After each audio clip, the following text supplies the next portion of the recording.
नमस्कार। मोर किछि शुभेच्छु बंधु मानक परामर्श क्रमे मु महर्षि पिपलादकर जीवन किछि अंश कहबाक चाहे।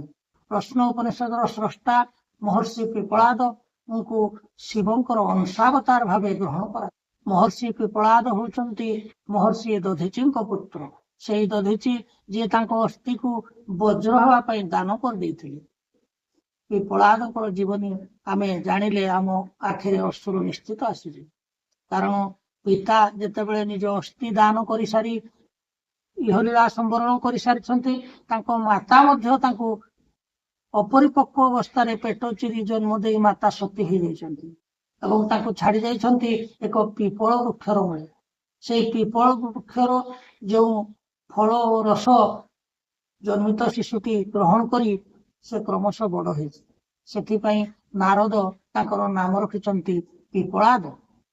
पिपलाद थिले मंत्रद्रष्टा। से अथर्व वेदर बहुत मंत्र दर्शन करिछंती एवं पिपलाद धूमावती तंत्रर मंत्रद्रष्टा भावे मध्य परिचित। पिपलाद जेतेबेले क्रमश बड़ होइछंती से जानिबाकु पाइछंती जे शनिଙ୍କ प्रकोपरे तांको माता पितांकर एपरि घटिछि और तांको जीवन एपरि कष्ट पाइछि। तापरे पिपलाद कठोर तप आचरण करछंती एवं कठोर आचरण तप करी से ब्रह्मदंड प्राप्त होइछंती। ब्रह्मदंड होउछि सर्वोच्च दंड। से ब्रह्मदंड जहा हातरे थाए ता पाखरे समस्त हार मानिबा पई बाध्य। ताको तपस्यार फल बଳରେ से शनि देवता को सूर्यलोकरू तलकू आनिछंती। सूर्यलोकरू तलकू आनिबा फଳରେ शनिଙ୍କର गोड़टिरे आघात लागिछि। सेथिपई से धीरे गति करती। सेथिपई शनिଙ୍କ अन्य नाम होला शनैश्चर। धीरे गमन करतुआरु ताको नाम होला शनैश्चर। पिपलाद मुनिଙ୍କର ब्रह्मदंडर प्रकोपरू ब्रह्माଙ୍କ मध्यस्थतारे शनि मुकुलिछंती एवं से पिपलादଙ୍କୁ वचन देइछंती जे जन्मरू 5 वर्ष पर्यंत कौनसी शिशु को शनिर प्रभाव पड़िबो नाही। यह थिला पिपलादଙ୍କ पई शनिଙ୍କର आशीर्वाद। पिपलाद कृत शनि स्तोत्र मध्य रहिछि जहा पठन श्रवण कले कौनसी प्रकार शनि दशा जीवन में पड़ न था। एवं पिपलाद आहुरी मध्य कहिथिले जो लोक शनिवार दिन पिपल वृक्ष बा असतत वृक्ष मूल जल देव ताको शनि दशा जीवन में केबे लागिबनी। यह थिला पिपलादଙ୍କର महान जीवन। आपण मानकु प्रश्न उपनिषदर यात्रा को स्वागत।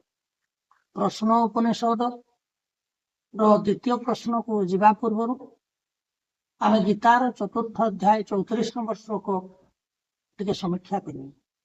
तद्विद्धि प्रणिपातेन परिप्रश्नेन सेवया उपदेक्षन्ति ते ज्ञानम ज्ञानिनम तत्वदर्शिनम।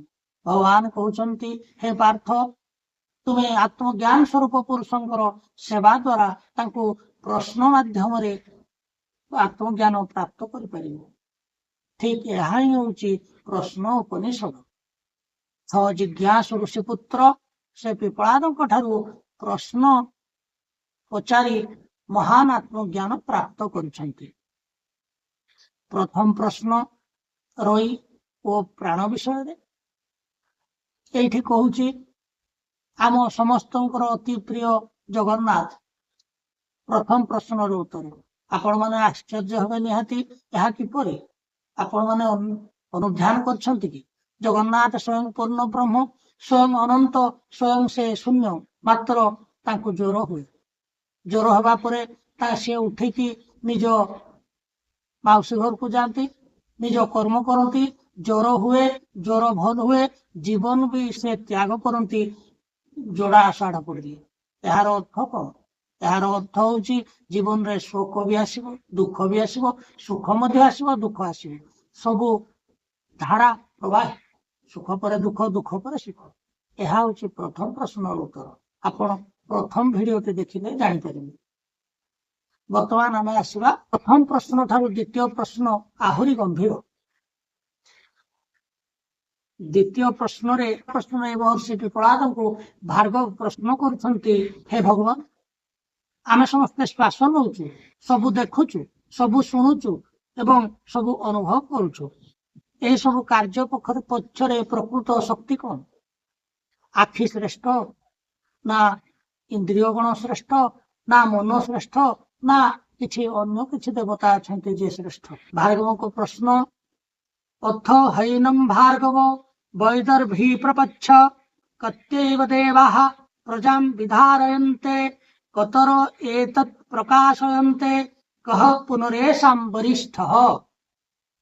ଭାର୍ଗବ କହୁଛନ୍ତି, ହେ ଭଗବାନ, କେତେ ଦେବତା ଈଶ୍ୱରକୁ ଧାରଣ କରିଅଛନ୍ତି, ଏହି କିଏ ଏହାକୁ ପ୍ରକାଶିତ କରେ ଏବଂ ସେମାନଙ୍କ ମଧ୍ୟରେ ଶ୍ରେଷ୍ଠ କିଏ? ପିପଳାଦ ମୃଦୁ ହସି ଉତ୍ତର ଦଉଛନ୍ତି, ଆକାଶ, ବାୟୁ, ଅଗ୍ନି, ଜଳ, ପୃଥିବୀ, ବାକ୍, ମନ, ଚକ୍ଷୁ ଏବଂ କର୍ମ ଏମାନେ ସବୁ ଶରୀରକୁ ଧାରଣ କରନ୍ତି, କିନ୍ତୁ ସମସ୍ତେ ନିଜ ନିଜକୁ ଶ୍ରେଷ୍ଠ ବୋଲି ଭାବନ୍ତି।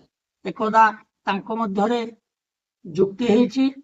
ସମସ୍ତେ କହିଛନ୍ତି ମୁଁ ଶ୍ରେଷ୍ଠ, ମୁଁ ଶ୍ରେଷ୍ଠ। କାନ କହିଛି ମୁଁ ନଥିଲେ କେହି ଶୁଣିପାରିବେନି, ଆଖି କହିଛି ମୁଁ ନଥିଲେ ସବୁ ଅନ୍ଧକାର, ଏବଂ ଅନ୍ୟ ଅଙ୍ଗମାନେ ମଧ୍ୟ ନିଜ ବରିଷ୍ଠତା ପ୍ରତିପାଦନ କରିଛନ୍ତି।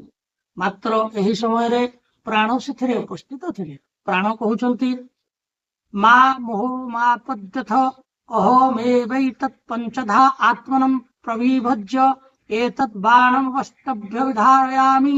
ଅହଙ୍କାର କର ନାହିଁ, ମୁଁ ହିଁ ନିଜକୁ 5 ଭାଗରେ ବିଭକ୍ତ କରି ଶରୀରକୁ ଧାରଣ କରୁଛି, କିନ୍ତୁ ଅନ୍ୟ ଦେବତାମାନେ ଏହା ବିଶ୍ୱାସ କଲେ ନାହିଁ। ପ୍ରାଣ ନିଜକୁ 5 ଭାଗରେ ବିଭକ୍ତ କରିଥାଏ। ପ୍ରଥମ ହେଲା ପ୍ରାଣ, ଯାହା ଶ୍ୱାସ ଓ ପ୍ରଶ୍ୱାସ ନିୟନ୍ତ୍ରଣ କରେ। ଦ୍ୱିତୀୟ ହେଲା ଅପାନ, ଯାହା ନିଷ୍କାସନ କାର୍ଯ୍ୟ କରେ। ତୃତୀୟ ହେଲା ସମାନ, ଖାଦ୍ୟକୁ ହଜମ କରିବାରେ ସେ ସହାୟ ହୁଏ। ଚତୁର୍ଥ ହେଲା ଜ୍ଞାନ, ଜ୍ଞାନ ସମଗ୍ର ଶରୀରରେ ରକ୍ତ ସଞ୍ଚାଳନ ପାଇଁ ସହାୟକ ହୁଏ।